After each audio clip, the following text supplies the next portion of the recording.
Welcome to MRun's podcast, episode number 1. This is your host, Suman Silwal. In this episode, I talked to Kent Stewart, who has climbed 6th highest summit of the world, and he's getting ready to climb the Mount Everest in May of 2016. I found him training at Oak Mountain, and this interview was brought to you from the Oak Mountain State Park as we're hiking up and down the Green Trail. Can you tell me about this, your training? Yeah, I started August 15th, so it's been 8 months, and just followed a plan that my coach gave me, and it's gone really well. I feel really good, and spent a lot of time out here at Oak Mountain on the weekends, and most of the time during the week I've been in the gym. So, do you think the Oak Mountain terrain, how well does it prepare you? That's most of my community would like to know, because this is where we train most of the time. Well, it's the best we have, right, Suman? It's certainly not as good as it would be in Colorado or out west, maybe on some of the bigger mountains. But, you're able to get a good 3,000 vertical feet in out here in a half a day, which is, that's a lot. Even if you were in Colorado, that'd be a big day. So I think it's prepared me pretty well. It's certainly not easy going up and down this green trail. How heavy pack? I see you carrying a backpack. How heavy those backpacks are like?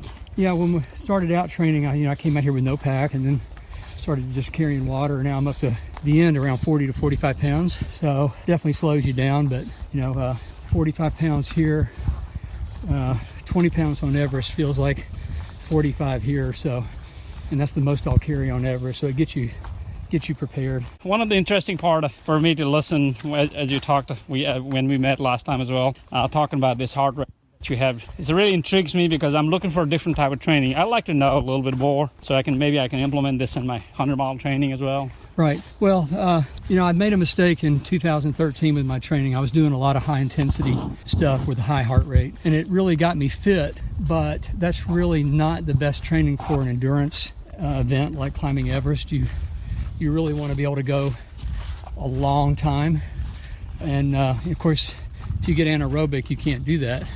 So the trick that I've been working on is to train long distances, long periods of time with my heart rate just below my anaerobic threshold, and I can go, if I have to go on summit day, it could be as long as a 17-hour day. I'll be able to do that with this kind of training, where if you train too intensely, you get fit and you get fast, but you may not be able to go long enough to get to the summit and back down. So that's been the plan.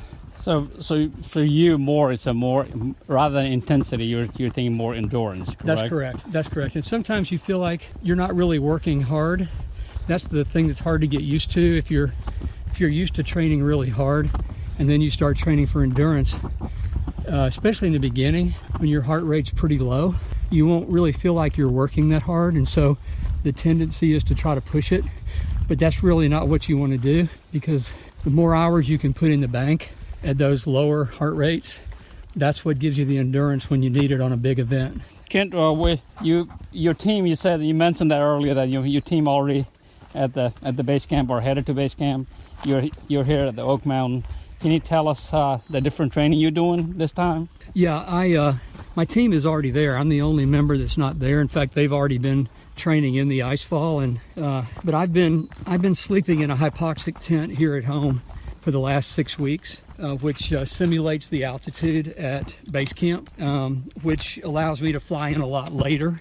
And I think it works better for me because I tend to lose a lot of weight on these climbs, and that shortens the period that I'm there. And I think I'll be stronger training here and sleeping in the tent than I would be over there in those conditions. So I've just made the decision to delay the trip to base camp a little longer than most climbers, and then when I get there we'll all be on the same schedule, so I'll catch up quickly. Definitely sound like a little different training than most of the other will do. I think you've been in Nepal a couple of times already. I think that helps, correct? Yeah, there's no doubt. I did the similar thing last year, and so I know it works for me. I flew into 14,000 feet, and most climbers fly into 9,000 and did well with the altitude. So I'm confident that the altitude won't be an issue, and I think I'll be stronger. Like I said, eating good food, here at home as opposed to being at base camp for 2 months. I just think I'll be stronger when it comes time to go to the summit. Can you talk about your journey so far? I know this is the last summit that you have left. Well, my wife and I climbed Kilimanjaro in 2006 and really didn't have any design to climb anything else. But, we found out that was one of the World 7 summits. And so that led us to want to climb another one. And it's been a great adventure for us over the last 10 years. We climbed 5 together. And then I climbed Denali after my wife retired. And now Everest is the last one of the 7. So it's kind of been a goal for a long time that we've been working toward, and this is the last step. What lures you to Everest? I mean, I know it's your 7th summit. Well, it's, just the highest mountain in the world. That's the main thing. I mean, that's what every climber wants to do. And I love Nepal. I love the country. I love flying into Kathmandu. I love the villages. Just everything about it is special. And then the fact that it's the highest mountain in the world just makes it that much more special. Can you talk about, let's talk about this green trail that you've been training here at the Oak Mountain. You have been training here for a while. That's what he said? Yeah, I've been here a couple years now. Probably done this trail, I don't know, a few hundred times now. I don't really know how to keep up with it, but I've gotten to know it pretty well, actually. It's good. I mean, it's a good test, and up and down is about 750 vertical feet. So, and you meet a lot of good people out here too. So it's been fun. You should tell David Haas, we redesigned this. Yeah. Well, I didn't like the redesign to start with because it wasn't as steep, but I've gotten to enjoy it over the last year. And actually, I don't think it's that much different from. It's just still the same altitude, right? It's just a little longer. I think it's just a little longer, I think. And you tried a little bit of yellow white, right?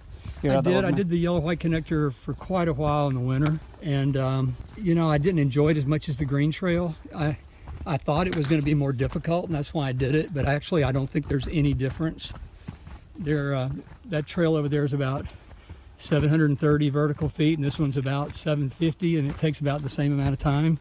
So I just felt like this was a little better training, and there's more people on this trail, so I get to talk to people and see people, and very few people were on that yellow white connector when I was there. Except when David Toss puts us to that trail. Yeah. What kind of nutrition plan are you in? Well, I'm burning so many calories that I don't have to worry about so much what I eat, and my diet could be a lot better, honestly. That's probably the weakest part of my training. I'm somewhat of a picky eater, so when you're burning this many calories, it's hard for me to eat really healthy and get enough calories in.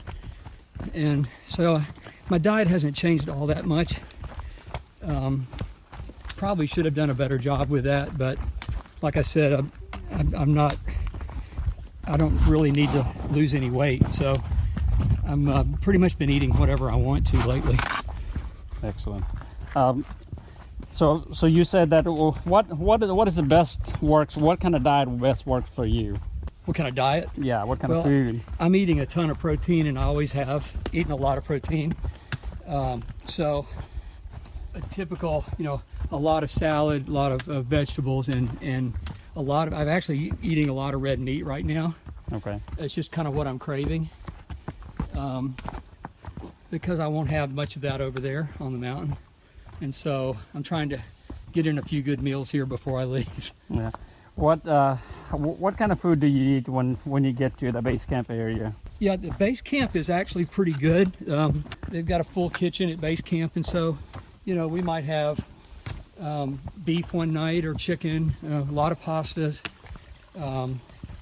So there's a lot of variety at base camp. It's really pretty good considering you're at 17,500 feet. Higher on the mountain, of course, very limited cooking facilities above base camp. So above base camp, you're basically eating MREs from there on up. Talking about a base camp, I was just thought about how's the life of base camp like? Yeah, well, base camp is like a little city. So you've got all kind of people. Some take the resting and doing those kind of things more seriously than others. I know there's been a lot of talk about parties and that kind of thing. I've never seen that. I'm sure it happens, but it's never happened anywhere near where I am. I've never seen any alcohol on Everest I know it's there, but I've never seen anybody drink alcohol on a climb. But it is a social place. There's a lot of downtime, a lot of rest time, a lot of rest days where you may just sit around and read a book or do your laundry or just talk to, other climbers. And of course there's people there from all over the world, so it makes it pretty interesting to get to know all those people. So it's a fun experience at base camp, actually. But when you get there, you're not like every day trying to climb a mountain or reach some sort of summit or anything like that, correct? No, like I said, there's a lot of rest days at base camp. So probably over half the days you're there, you're not climbing. You may do a hike just to keep your fitness up or acclimatize a little better. So you may do a hike out of base camp for a couple hours, but there's a lot of days where you really do nothing but rest and eat. I just want to talk about the money you raised for the earthquake victim for Nepal. Can you talk about how the foundation has helped Nepal and the Nepalese and up in the mountain area?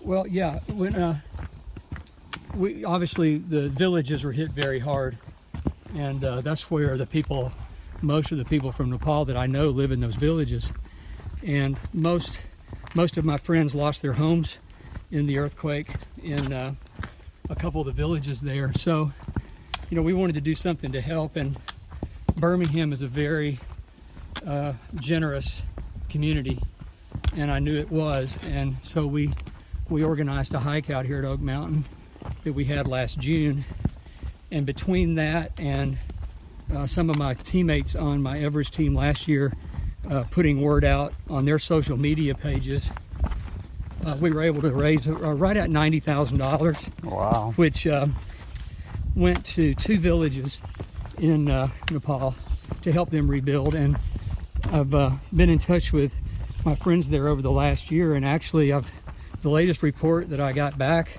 the village is pretty much totally rebuilt only a year after the earthquake, which was that's incredible. It was amazing, really. We thought it would take much longer than that. And of course they had help from a lot of sources, not just our event, but all that money went to the village, and they rebuilt the city, the village very quickly. That's great to hear, and I really appreciate everybody who contributed towards Nepal and the great cause. As we close our talk, can you just people who are trying to attempt in the future, trying to do 7th Summit, if you have to advise one thing or 2 things, what would you say to those people who ever want to attempt the 7th Summit journey like you have done? Well, I'm not sure we would do anything differently than the way we've done it. We made a lot of mistakes, but that was kind of part of the learning process. And the great thing about the 7 summits is you can start with the easy ones first and work your way up to the big ones. And I would recommend everyone start with Mount Kilimanjaro, which is an awesome mountain. It's in a beautiful part of the world, and it's just a life-changing adventure. And then, depending on how you do, take them one at a time from there. Great. I guess it takes a lot of patience and perseverance and endurance to get it all done. Yeah, I would suggest being a little better shape than I was when we started. Definitely. I think you're in pretty good shape this time to get ready to climb the Everest. Great. Thanks for your time. We'll catch up as you, and we'll follow you through it. And if anybody wants to follow, where do you find, where they can find you?